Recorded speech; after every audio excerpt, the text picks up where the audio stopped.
The Dallas Mavericks made a colossal mistake. They traded away Luka, a generational superstar, and now they are paying the price. Fans are outraged. The team looks lost. And the new ownership? They're already scrambling to defend what might be one of the worst trades in NBA history. But what if I told you this disaster was entirely avoidable? Stick around, because we're breaking down exactly why Dallas is regretting this move already. Welcome back to Basket Nerd. I'm Matt, and today we're diving into the absolute chaos that has unfolded since the Mavericks shipped Luka to the Lakers. If you thought Dallas fans were upset before, oh, just wait until you hear what happened at their first game without him. The first game without Luka and Anthony Davis? An absolute train wreck.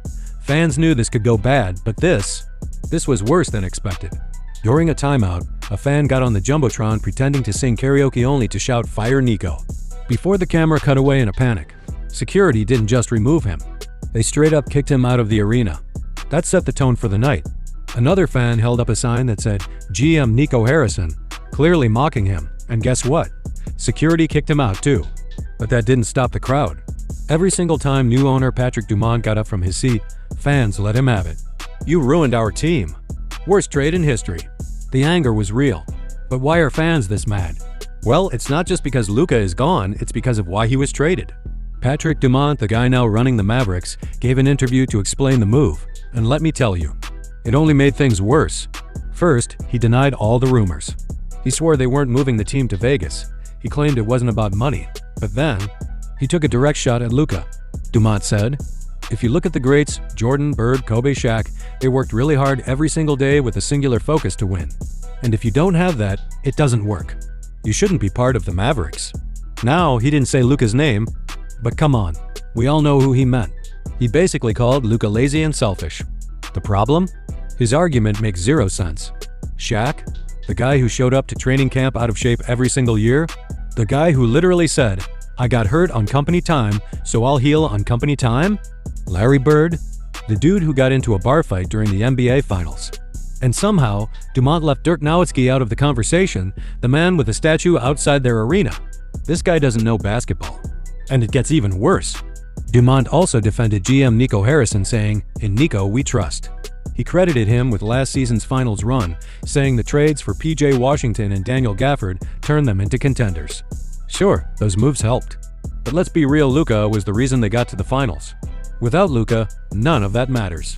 And here's the thing. Nico Harrison never wanted to give Luka a max extension.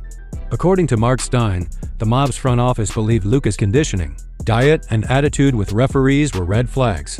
They thought his injuries would only get worse as he aged. So instead of locking down the third highest scorer in NBA history, they decided to lowball him. That's when everything fell apart.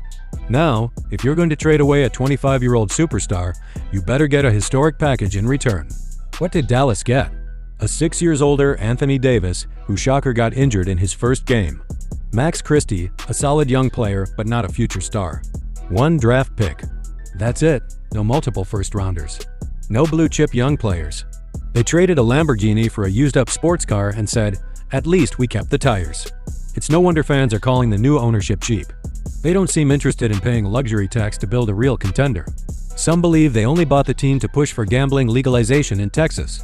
And if that's the case, Dallas is in for a long, painful rebuild. What makes this worse? Mark Cuban never wanted this trade to happen. When he sold the team, he was told he'd still control basketball decisions.